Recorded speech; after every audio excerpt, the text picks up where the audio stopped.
დილამშვიდობისა ყველას და კეთილი იყოს თქვენი მობრძანება ჩვენს პანელისტებთან. ჩვენ ახლა ვაპირებთ ვისაუბროთ ერთ-ერთ ყველაზე მუდმივ და თანმიმდევრულ საკითხზე, რომელიც ისრაელის შიდა სათაურებში მუდმივად ფიგურირებს და რომელზეც თითქმის ყველა პოლიტიკური საკითხია დამოკიდებული.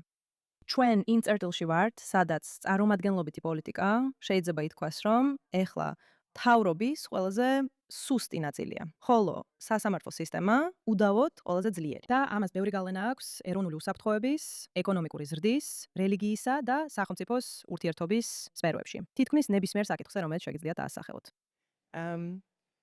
მინდა ეს საუბარი დიდი სიყვარულითა და აღფრთოვანებით დავიწყო ისრაელისა და მისი საზოგადოების მიმართ, რადგან ზოგჯერ პოლარიზებულ ან ნეგატიურ კალაპოტში გადადის.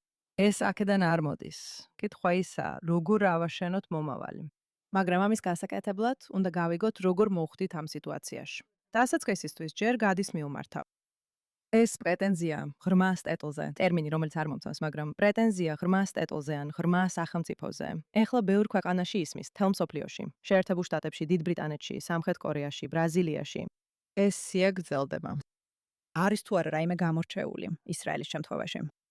იოტამ ზინრი, სატირიკოსი, ამბობს, რომ ისრაელში საარჩევნო პოლიტიკა მთავრობის შემაკავებელია, ხოლო მთავრობა მის გარეთ სასამართლოებშია განთავსებული. ასე რომ, ვფიქრობ, პირველ რიგში ჩვენ ამ პროცესში ყველაზე წინ ვართ, ყველაზე უკიდურესები და ერთადერთი ადგილი, რომელიც მე ვიცი, სადაც სასამართლოს გონია, რომ მასაც შეუძლია თამაშის წესების, კონსტიტუციური წესების დადგენა, ეს მხოლოდ ის არ არის, რომ ის თამაშის ფარგლებში მოქმედებს, არამედ საკუთარ თავს უფლებამოსილად მიიჩნევს კონსტიტუციის დადგენაზე, მის რედაქტირებასა და მასზე სასამართლო კონტროლის განხორციელებაზე. ასე რომ, ისრაელში სასამართლოს ძალაუფლებაზე საერთოდ არ არსებობს არანაირი შეზღუდვა. და მეორე მხრივ, ისრაელის მაგალითმა აჩვენა, რომ ამ თამაშში სასამართლოები წარმოადგენენ ელიტებს, რომლებიც ჯერ ანტინაციონალურები არიან და შემდეგ ანტიდემოკრატიულები. და ისინი ანტიდემოკრატიულები არიან, რადგან ანტიეროვნულები არიან, რადგან უმრავლესობა ეროვნულია. ამიტომ თუ გსურს სახელმწიფოს ეროვნული ხასიათის გადალახვა, საჭიროა დემოკრატიის შერყევა. და ის, რაც ამ ელიტებმა ისრაელში აჩვენეს, არის ის, რომ თუ თამაშის წესების შეცვლას შიგნიდან შეეცდები, ისინი სახს დაწვავენ. და რაც აქ რეფორმის დროებში მოხდა, ეს არის ის ცნობილი ბავშვის სოლომონის ისტორიიდან. ისინი მზად იყვნენ ბავშვი დაეგლიჯათ და უმრავლესობა უკან დაიხია.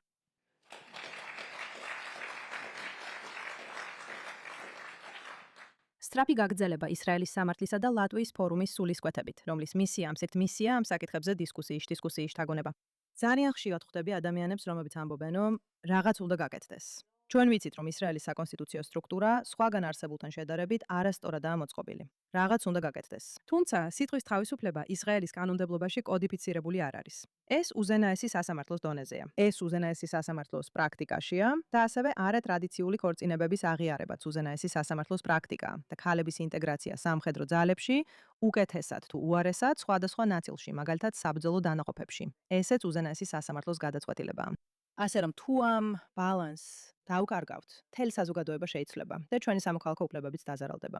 ეს არგუმენტი არსებობს ისრაელის საზოგადოებრივ სივრცეში. თქვენ როგორ უმკლავდებით ამას? პირველ რიგში სასამართლო არ იცავს სიტყვის თავისუფლებას. ერთადერთი შემთხვევა, როცა მედიას საშუალება დაიხურა, იყო სასამართლოს ბრძანებით. ეს იყო არუც შევა, მითნა ხალიმის გამოცემა. ასე რომ სასამართლო არ იცავს ინდივიდების უფლებებს. ჩვენ გვაქვს საშინელი ადამიანის უფლებების მდგომარეობა. გამამტყუნებელი განაჩენების მაჩვენებელი აქ საშინელია. დაკავებას აქ საზღვარი არ აქვს და სასამართლო ამას უბრალოდ ბეჭედს უსვამს. ასე რომ სასამართლო პოლიტიკის მხარე არის. მხოლოდ ერთ რიცხვს გეტყვი, ელანა, რადგან ბევრი დრო არ გვაქვს. რამდენი ბრალდება იქნა წაყენებული კაპლანის არეულობების შემდეგ? 0. რამდენი ადამიანი ბრალი წაუყენეს ღაზადან გამოყოფის წინააღმდეგ გამართულ პროტესტში? 700. ასე რომ სასამართლო არ იცავს ადამიანის უფლებებს. არ იცავს ჯგუფის უფლებებს. არ იცავს სიტყვის თავისუფლებას. ის იცავს მხოლოდ ერთ მხარეს პოლიტიკურ არენაზე.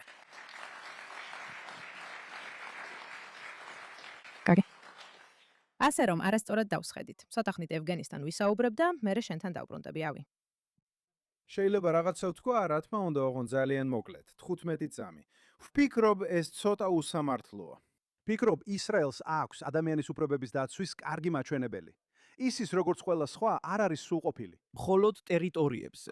არა, ვფიქრობ, რომ ეს ადამიანის უფლებების დაცვის საკმაოდ კარგი მაჩვენებელია. უბრალოდ არასწორია ესე ფიქრი, რომ ეს სასამართლოს ქმედებებიდან მოდის. სასამართლო ზოგჯერ კარგია და ზოგჯერ ცუდი. ასე რომ, ზოგჯერ მან დაიცვა სიტყვის თავისუფლება და ზოგჯერ დააზიანა იგი და მართალი ხართ ეუდოჩავას გადაწყვეტილების შესახებ. ის არც ისე კარგად იცავს ბრალდებულთა უფლებებს, მაგრამ ზოგჯერ პარლამენტიც ხანდახან კანონმდებლობა კარგია, ხანდახან ცუდი. არც ერთს აქვს იდეალური შედეგი. საბოლოოდ, დემოკრატიის ღირსება იმაშია, რომ ამ საკითხებს განხილვის პროცესში ვაგვარებთ, რაც არ ხდება მაშინ, როცა სასამართლო ყველას ზემოდან გადადის. ევგენი, შენი ჯერია. როგორც ფიქრობ, ამ ოთახში ბევრმა შეიძლება იცოდეს ამ საკითხის ფესვები 10 წლეულებს უკან მიდის. და, როდესაც ეს დისფუნქცია მთავრობის სტრუქტურაში იზრდებოდა, მთავარი კრიტიკა სინამდვილეში ისრაელის ინტელიგენციის მხრიდან მოდიოდა. ისინი მოდიოდა ადამიანებისგან, რომლებიც უფრო ისრაელის მემარცხენეებს, უფრო ისრაელის ცაილის ცენტრისტ უმემარცხენეებს ეკუთვნოდნენ. აქ რამდენიმე მაგალითია. პროფესორი რუთ გავისონი, პროფესორი დანიელ ფრიდმანი, პროფესორი მენახემ მელცერი. დღეს სამწუხაროდ ეს უფრო მემარჯვენე საკითხად ან მემარჯვენე პრიორიტეტად ითვლება. როგორ შეგვიძლია ეს ისევ პრინციპების დონეზე ავიყვანოთ და არა პიროვნებებსა და პოლიტიკაზე. საკითხი იყო ის, რომ ზოგიერთი დიდი კრიტიკოსი, როგორიცაა დევიდ ფრიდმანი, რუთ გავისონი იყვნენ. სასამართლო ხელისუფლების უფლებამოსილებების კრიტიკოსები აკადემიური მემარცხენეებიდან მოდიოდნენ, რადგან იმ დროს სასამართლოს კრიტიკა მხოლოდ აკადემიური საკითხი იყო. და აკადემია თითქმის მთლიანად მემარცხენეა. როდესაც ეს პოლიტიკაში გადაითარგმნა, სწორედ მაშინ დაიწყო პარტიული დაყოფა.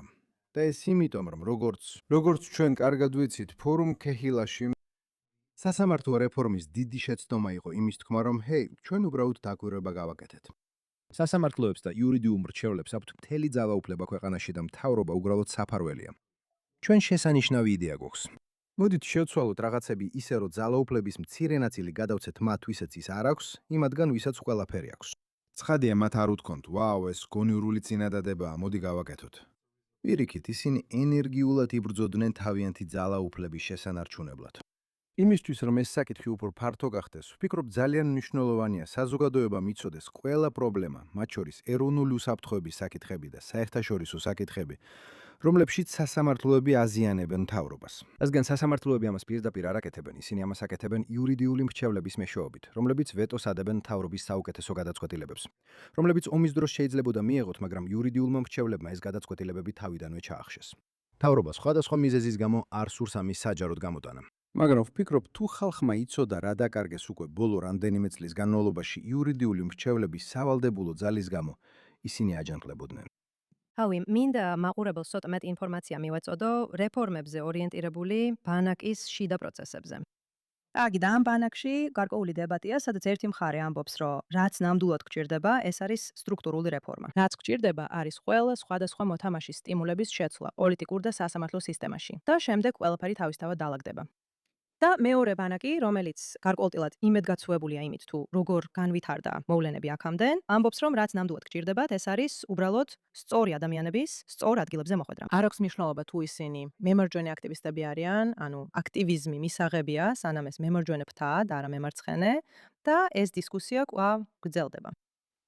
თქვენ ამას როგორ ხედავთ? თქვენ მუშაობდით სასამართლოში კლერკად, თქვენ ასწავლიდით სამართალს, როგორც უნივერსიტეტში, ასევე სხვადასხვა სხვა გარემოში. და მინდა თქვენი აზრი მოვისმინო. დიახ, მადლობა. ასე რომ, ადამიანების სწორ ადგილებზე მოხვედრის საკითხი ძალიან მნიშვნელოვანია.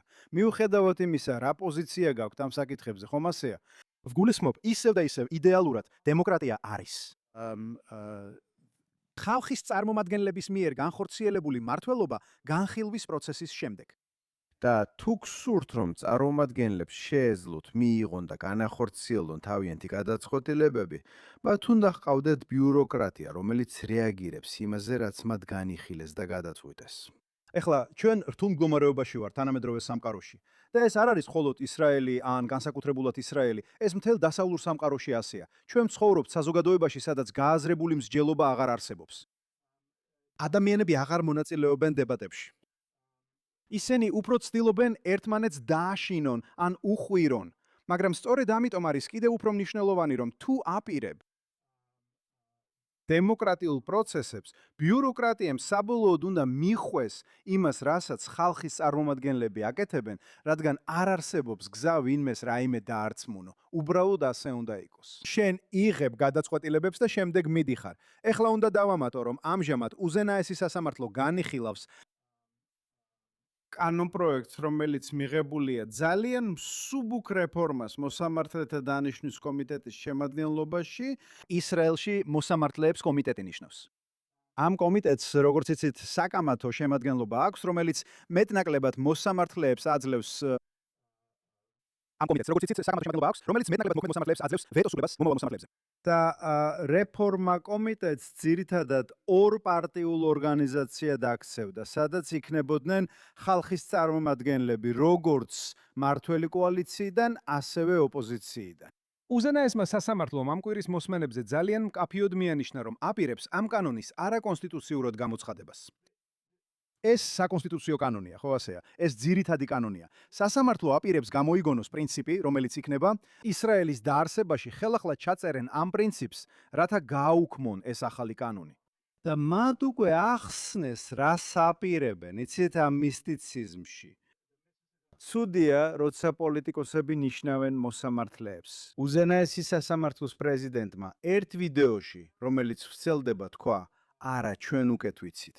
იცით, პოლიტიკოსები ვის უნდა? თუ გსურთ სწორი გადაწყვეტილებები, ვინ იცის უკეთ რა უნდა გააკეთონ მოსამართლეებმა, თუ არა ჩვენ. ამიტომ თქვენ ვერ შეძლებთ დანიშნების კონტროლს, თუ არ გექნებათ სტრუქტურული რეფორმა, რომლის პირობებშიც უზენაესი სასამართლო ცვლილებებისა და დანიშნების განხორციელებას დაუშვებს. და ამასაც დავამატებ, თქვენ ვერ შეძლებთ არც სასამართლო რეფორმას და არც რაიმე სახის სტრუქტურულ რეფორმას, თუ ინსტიტუციური ცვლილებები არ გექნებათ, რადგან სასამართლო ამას არ დაუშვებს. კარგი, 3 წუთს მივახციეთ. ეხლა გვაქვს სწრაფი რაუნდი, რომელიც თქვენს ამ ბოლო პასუხს ეხმიანება. და იმედი მაქვს, რომ ყველას ეყოფა დრო, რომ თითო წუთში თავისი აზრი დააფიქსიროს.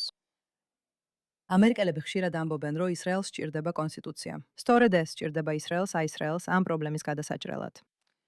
წერილობითი კონსტიტუცია არის ის, რაც ამ პრობლემას აგვარებს. და მიუხედავად ამისა, თუ დრო გვექნება, ერთი რეფორმა, რომელსაც გაატარებდით სასამართლო ინსტიტუტში და ერთი, რომელსაც გაატარებდით ქნესეთის ან მთავრობის ინსტიტუტში. იუჯინი. კონსტიტუციის შედგენის იდეა კარგია, თუ მასში კარგი რამეები წერია. და მთავარი კითხვა ისაა, რა წერია ამ კონსტიტუციაში. ამჟამად უზენაესმა სასამართლომ დაისაკუთრა სრული ძალაუფლება მთავრობის დანიშვნებზე, პრემიერ-მინისტრის გათავისუფლებაზე და კონსტიტუციის იმ მუხლების გაუქმებაზე, რომლებიც არ მოსწონთ. ნებისმიერი კონსტიტუცია, რომელიც უზენაესი სასამართლოს ძალაუფლების ჩრდილში შეიქმნება, უბრალოდ იქნება კონსტიტუცია, რომელიც მათ ძალაუფლებას დაამტკიცებს. და ეგრეთ წოდებული დამოუკიდებლობის დეკლარაციის კონსტიტუცია, რომელზეც ზოგიერთი პოლიტიკოსი ბევრ საუბრობს, უბრალოდ არის გზა, რომ სასამართლოს აბსოლუტური ძალაუფლება უკუქცევით დაალეგიტიმონ ისეთი ბუნდოვანი ტერმინებით, რომლებსაც შეუძლიათ ნებისმიერი მნიშვნელობა მიანიჭონ, რაც სურთ. ადრე ევგენის საზრზე ვიყავი. სინამდვილეში ეს არაერთხელ მithქვამს, როცა დაახლოებით 20 წლის წინ კონსტიტუციის შედგენის პროცესში ვიყავი ჩართული, 15-20 წლის წინ და მას შემდეგ ჩემი აზრი შეიცვალა და ნება მომეცით აგიხსნათ რატომ. სანამ კონსტიტუცია იმუშავებს, საჭიროა შეთანხმება, რომ წესებს პატივს ვცემთ. და ეს სასამართლო მათ აღარ სცემს პატივს, ხო ასეა? ასე რომ შეგიძლია კონსტიტუციაში რაც გინდა ჩაწერო, უზენაესი სასამართლო უბრალოდ უგულებელყოფს ამას, ხო ასეა? მათ უკეთეთ წოდინებათ. ისინი გამოავლენენ უხილავ პრინციპებს, რომლებიც თითქოს ყოველთვის არსებობდა ბოლო 60, 70, 80 წლის განმავლობაში და შემდეგ გააკეთებენ იმას, რაც უნდათ. ამიტომ სანამ რამეს მიაღწევ, ვფიქრობ, ცუდი იდეა არ არის წერილობითი კონსტიტუციის ქონა. თუმცა უნდა ვთქვა, რომ არც ისე ცუდად ჰქონდა საქმე, როცა ბრიტანეთის დაუწერელ კონსტიტუციას ვიყენებდით. პირველ რიგში და უპირველესად ინსტიტუტები უნდა შეცვალო. ფიქრობ ორი შესაძლო შედეგი არსებობს. ერთი ისაა, რომ ჩვენ დანიშნავთ საკონსტიტუციო სასამართლოს ქნესეთის მიერ, რომელიც იქნება უზენაეს სასამართლოზე მაღლა და ეს სასამართლო იქნება საზოგადოების ყველა შეხედულების წარმომადგენელი, ამიტომაც გვექნება საზოგადოების ნდობა. და შემდეგ შეგვიძლია გქონდეს კონსტიტუცია, რადგან ისინი პატივს სცემენ მას.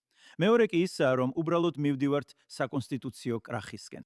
და მე არ ვფიქრობ, რომ ეს იქნება სამოქალაქო ომი, როგორც აარონ ბარაკმა თქვა. მე ვფიქრობ, ეს იქნება უბრალოდ გულგრილობა. ერთ დღეს ისინი მიიღებენ ისეთ გიჟურ გადაწყვეტილებას, რომ ყველა პოლიტიკოსი უბრალოდ ზურგს შეაქცევს. და როგორც ჰანა არენდმა ერთხელ თქვა, ავტორიტეტის ძირის გამოთხრის ყველაზე ეფექტური გზა, ური გზა, სიცილია. ერთ დღეს ეს ადამიანები საკუთარ თავს სასაცილოდ გაიხდიან.